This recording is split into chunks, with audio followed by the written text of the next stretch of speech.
السلام عليكم. كيف شو اخباركم؟ معكم اخوكم احمد من قناة بيك ببجي. رجعت لكم مقطع جديد يا اخوان. مقطع اليوم يعني مقطع شرح جد ما بيخطر على بال حدا، بس انا حبيت اسويه مش عارف ليش. بس يعني يا اخوان انه الشرح غريب بس ماشي، يعني الشرح مفيد مع انه غريب. حلو.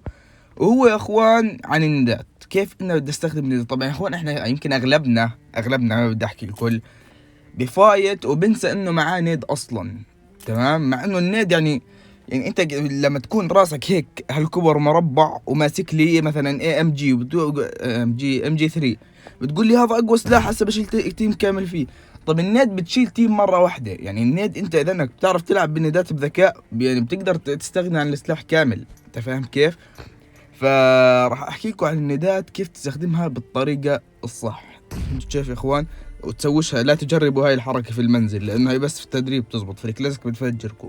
عرفت كيف؟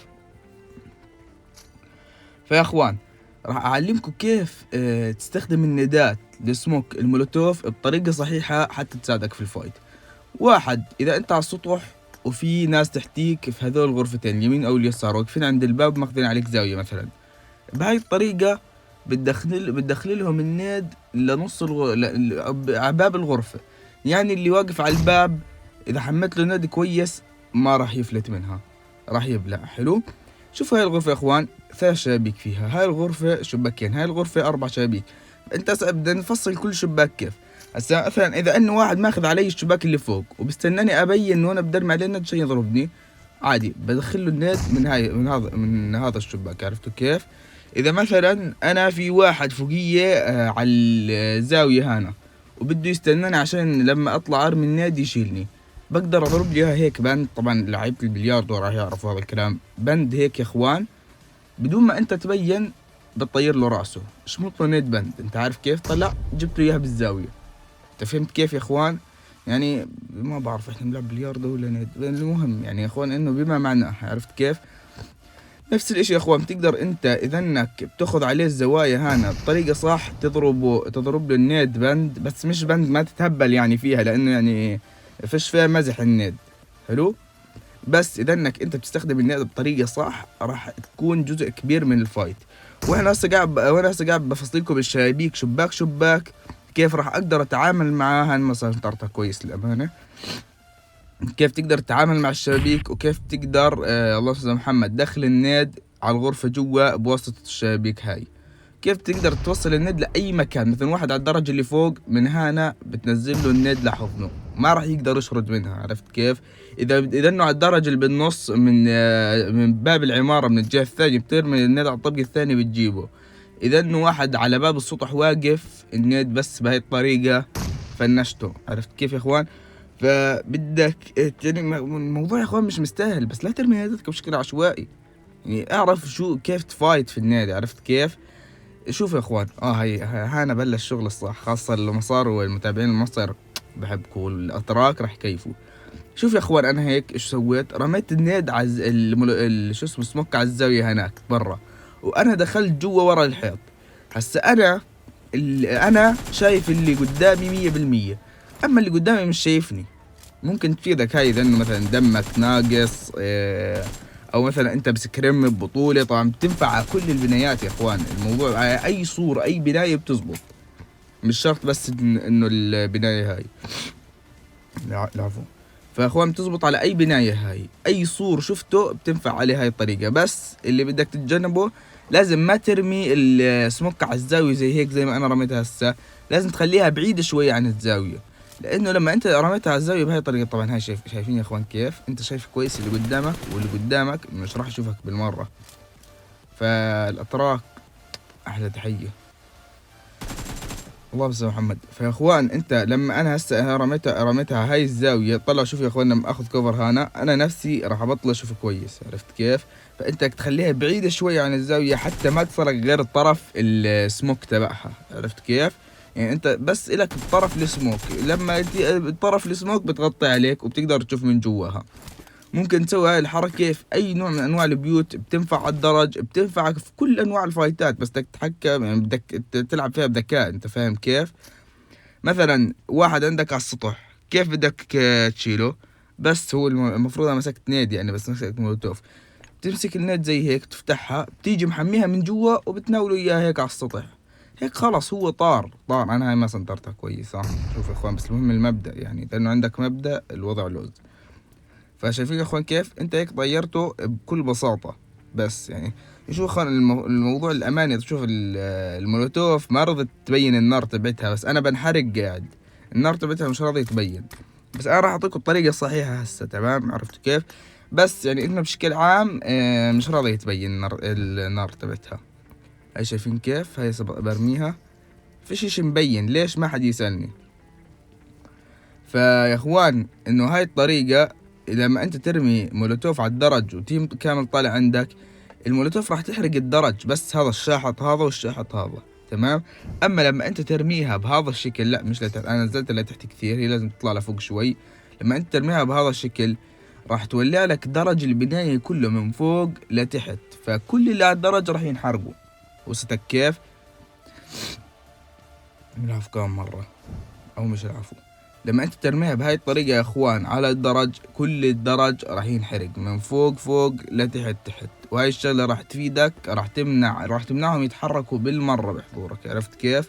حتى انت تقدر تتحكم فيهم براحتك بالفايت. حلو. هسا النيد، لما انا بدي ارمي نيد برا على سبيل المثال، حلو، بدك تنتبه لي من شغلة صحيح. اذا انه انت فاتح نيد وواحد بش عليك، لا ترمي النيد، يعني لانك هيك راح تكون انت وانت قاعد ترمي فيها راح يشيلك. اما انت شو تسوي؟ سوي لها الغاء زي هيك وفايت براحتك. عرفت كيف؟ الغاء بنص ثانية بتسويها وبتمسك سلاح. اما اذا انك بدك ترمي النيد بده ثانيتين عبين ما يرميها العدو شايلك 100% بدون نقاش. عرفت كيف؟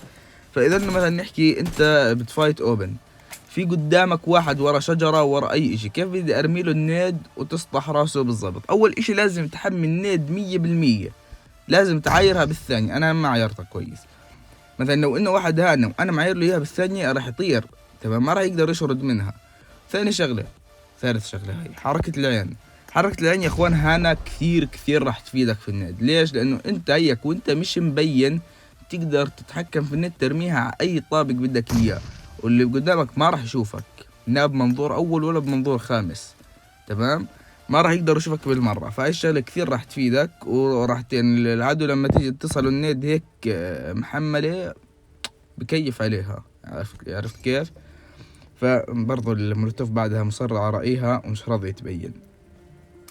فهسه راح ناخذ نوع ثاني من البنايات، تمام؟ بس يا اخوان في الفترة الأخيرة أنا لاحظت إنه الفيديوهات عندي مش قاعدة تطلع عن إطار 1000 مشاهدة. الموضوع هذا يا اخوان برجع إذا انكم مش عارفين لقلة عدد اللايكات، حلو؟ لأنه مثلا المقطع بيجيب له 500 مشاهدة وما بيجيب له غير 50 لايك، فهذا الاشي بحرم المقطع من الاكسبلور، حلو؟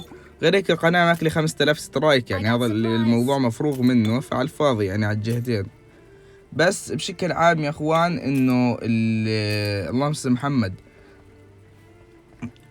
انا شو كنت احكي؟ والله كنت احكي اشي مهم، شو هو نسيته، بس كنت احكي اشي مهم. فحط لنا لايك واشترك في القناة. صحيح هسه يا اخوان هانا بدي اياك تسوي المولوتوف زي هيك، واي ضوء بتلاقيه في البيت اللي انت موجود فيه ارمي المولوتوف فوقيه بهاي الطريقة. شوفوا كيف يا اخوان، تيجي فوق الضوء بالضبط. حلو. هسه شوفوا يا اخوان انا تحت هنا، مع اني انا رميت مولوتوف ما راح اتدمج، اللي راح يتدمج راح يكون على السطح فوق. هسه النار هي مش راضية تبين، حكينا لكم، فانا ما لحقتش يعني طفت على ما طلعت فوق. بس هي بشكل عام يعني 100% يعني على كفال تاخذوا هاي الطريقة. حلو، انا مجربها كثير يعني. فيا اخوان هاي ممكن تفيدك جدا الطريقة هاي، في تيم كامل فوقيك مكمبر في اي حاجة زي هيك. طبعا الضوء هذا موجود في كثير اشكال من اشكال البنايات، مش بس هذا البناية، مش بس هاي البناية، كثير من اشكال البنايات موجود فيها الضوء هذا، تمام؟ فانت لما اللهم صل محمد، لما انت تتعامل مع الخصم بهاي الطريقة راح ما احكي لك، يعني هو بكون انت هو عارفك في الطبق الثاني وانت وصلت له المولوتوف لعنده حرقته. فحتى شوف كيف يا اخوان نارها مدت للباب، فانا لما فتت انحرقت. عرفت كيف؟ نازله من فوق النار. يعني هيك شو قاعد بحكي؟ مش عارف شو قاعد بحكي، بس بحكي ايش صح. فيا اخوان حتى للسموك بدي اياك تستغلها هنا في كل اشي. مثلا انت هسه بتلعب سكريم لحالك سولو ضايل تيم كامل بمواجهتك 1000 واحد، شو بدك تسوي؟ انا بقول لك شو بدك تسوي يا غالي. بدك تحط لي سموك في 4 زوايا في البيت، مثلا ترميك سموك بهاي الطريقة، ترميها ورا الخشبة، تمام، ورا الجدار، وتروح تاخذ كفر بوحدة فيهن. بيجيك التيم هو مش شايفك بس انت شايفه كويس، بتورمه توريم، وهو راح يحتار انت على السموك اليمين ولا سموك اليسار ولا اي سموك، يعني هو ما راح ينتبه لك بسهولة. عرفت كيف؟ الموضوع هذا مش كمبرة يا اخوان، تكتيك بس، تكتيك للناس اللي بيستخدموها تكتيك، مش تكتيك للناس اللي بيستخدموها كمبرة. برضه في فرق كبير جدا يعني. حلو. فنفس الاشي يا اخوان، وطريقة انك ترمي نيد وانت ورا سور زي هيك. حلو. بس بيك بيك يمين ولا تضلك تبيك، لانه راح يقلش البيك زي هيك. مش عارف ليش بيصير معي انا الجلتش هذا، بس على كل حال انه هي يا اخوان بدون ما تبين بيطلعش غير طرف ايدك، يعني اذا انه هو بينجو كثير كويس ممكن يدمج ايدك، بس ما راح يشيلك، هو بيدمج في ايدك. فهمت كيف علي؟